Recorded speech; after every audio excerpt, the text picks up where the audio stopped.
Amit ji, central investigative agency से जो है ऑपोजिशन को बहुत डर है। कहती हैं कि जो हमको हैरेस करते रहते हैं, सरकार इनका इस्तेमाल करती है उन लोगों को परेशान करने के लिए। आज अगर आप देखें तो सत्येंद्र जैन, मनीष सिसोदिया जेल में हैं। चाहे वो कविता हो, केसीआर जी की बेटी हो कविता हो, हेमंत सोरेन हो, सब लोग या तो ईडी के घेरे में हैं या सीबीआई के घेरे में हैं। तो भूपेश बघेल जी के भी ज़्यादातर लोगों पर रेड्स पड़ती रहती हैं। तो ऑपोजिशन का कहना ये है कि क्या ईडी और सीबीआई के दफ्तर भारतीय जनता पार्टी के स्टेट्स में बंद हो चुके हैं? जरा भी ऐसा नहीं है। 2014 और 2019 दोनों चुनाव में भारतीय जनता पार्टी की सरकार ने देश को वादा किया था कि हम करप्शन के खिलाफ लड़ेंगे, और हमारी ये लड़ाई करप्शन के खिलाफ है। कल ही मोदी जी ने कुछ आंकड़े दिए थे, मैं इसको रिपीट करना चाहूंगा। 2004 से 2014 में ईडी, यही कानून था, कोई कानून हमने बदला नहीं है, यही कानून था। ईडी जो पीएमएल के कानून के तहत 5,000 करोड़ की संपत्ति कुर्क की थी, और मोदी जी के शासन के अंदर हमने 1,10,000 करोड़ की संपत्ति कुर्क की। उसका 5% भी पॉलिटिशियन का नहीं है, बाबुओं का भी है, भ्रष्ट व्यापारियों का भी है, सबका है, जो देश के कानून को तोड़कर टैक्स दिए बगैर धन शोधन करते हैं। क्या लड़ाई बंद कर दें? और क्या देश की जनता ऐसा कानून चाहती है कि अगर कोई पॉलिटिशियन, कोई राजनीति में काम करने वाले नेता या व्यक्ति भ्रष्टाचार करे तो इसके खिलाफ कोई कार्यवाही न हो?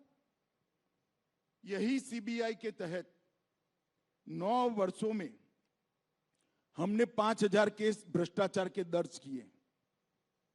कांग्रेस ने 500 भी नहीं किए थे, 500 भी नहीं। क्या 5,000 के 5,000 केस राजनीतिक पार्टियों के कार्यकर्ताओं पर है? ना, सभी के सामने है, बाबुओं के सामने भी है, व्यापारियों के सामने भी है, और मिली भगत के सामने भी है। और जहां तक दुरुपयोग का सवाल है, लालू जी पर केस किसने किया था? यूपीए की सरकार ने किया था जी। शेख अब्दुल्ला के खिलाफ विमान भरकर अफसर, वो बड़े वाला एयर इंडिया का पुराना विमान आता है, क्या कहते 320 या ऐसा विमान होता है, पूरा विमान भरकर अफसर भेजे थे और कई सालों के लिए जेल में डाल दिए थे। किसने किया था? इंदिरा जी ने किया था। ये तो भ्रष्टाचार के केस है। मैं राहुल जी को और उनकी पार्टी को याद कराना चाहता हूं, इमरजेंसी डालकर लाखों बेगुनाह विपक्ष के नेताओं को जेल में डाल दिया था 19 महीने तक, और बेल का प्रोविजन भी नहीं था। और यहां तो बेल का प्रोविजन, आप कोर्ट में जाइए।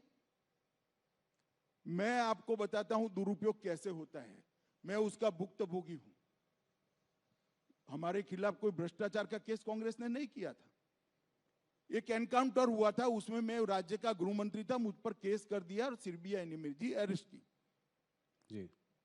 अरेस्ट में सीबीआई के रिकॉर्ड पर आज भी टैप किया हुआ पड़ा होगा, अगर प्रामाणिकता से टैप किया तो सीबीआई के उस वक्त के अफसरों ने, और मिटा नहीं दिया कांग्रेस सरकार ने। तो 90% सवालों में यही था कि काहे को परेशान हो रहे हो, मोदी का नाम दे दो आपको छोड़ देंगे। हमने तो काले कपड़े नहीं पहने, कोई विरोध नहीं किया जी। मोदी जी के खिलाफ एसआईटी बनाई एक राज्य के मुख्यमंत्री के, कोई करप्शन का केस नहीं था। दंगों में इन्वॉल्वमेंट का केस करा, फर्जी टाइप का, जो अंत में सुप्रीम कोर्ट ने खारिज किया। हमने कोई हाई तौबा नहीं करी थी, कभी काले कपड़े पहनकर संसद को हमने जाम नहीं किया था भाई। और मैं बताता हूं नतीजा क्या आया। मुझे पकड़कर अरेस्ट किया, 90 में दिन ही बेल दे दी मुझे हाईकोर्ट ने। हाईकोर्ट ने कहा कि अरेस्ट करने के लिए पर्याप्त प्रूफ ही नहीं है, और मैंने एक्विटल की एप्लीकेशन डाली। मुंबई की अदालत ने, मुंबई में केस चला, गुजरात के बाहर ले गए, कोई आपत्ति नहीं, मुंबई में चला। वहां कोर्ट ने कहा कि राजनीतिक प्रतिशोध की भावना से सीबीआई ने राजनीतिक इशारों पर एक केस किया है, इसलिए हम अमित शाह को के खिलाफ के केस को और सारे आरोपों को खारिज करते हैं। हमने हाय तौबा नहीं की थी।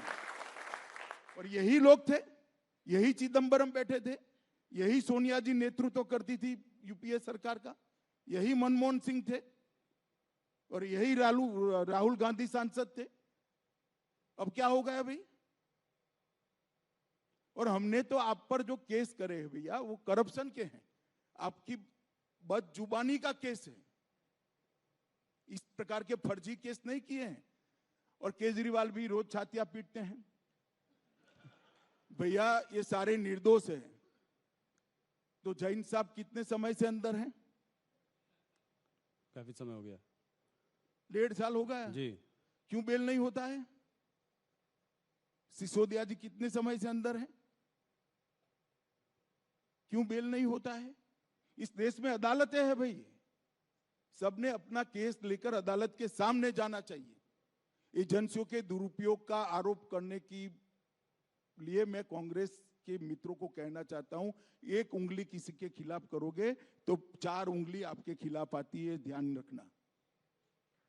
और इस देश की जनता ने आपके समय में सब कुछ देखा हुआ है, मगर हमने कभी भी ऐसे काले कपड़े पहनकर, काली पगड़ियां, काली धोती, काला कुर्ता पहनकर नहीं, रोड पर नहीं निकले हम।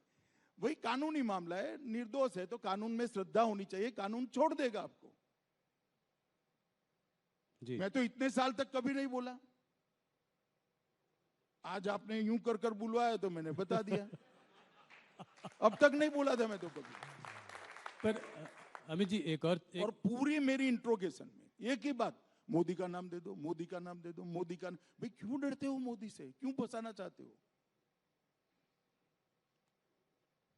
और कोई इंट्रोगेशन में कोई चीज नहीं पूछी मुझे, और मेरे कारण बेचारे कई सारे पुलिस अफसर, निर्दोष टाइप के अफसरों को जेल में डाल दिया। और वही कांग्रेस आज ये प्रलाप कर रही है, वही चिदंबरम साहब आज बोल रहे हैं, वही कपिल सिब्बल बोल रहे हैं, वही अभिषेक मनु सिंघवी बोल रहे हैं।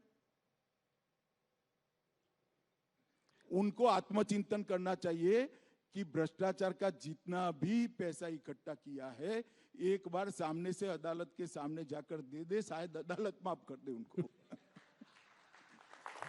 ये ढूंढ कर पकड़ेंगे तो तकलीफ आएगी।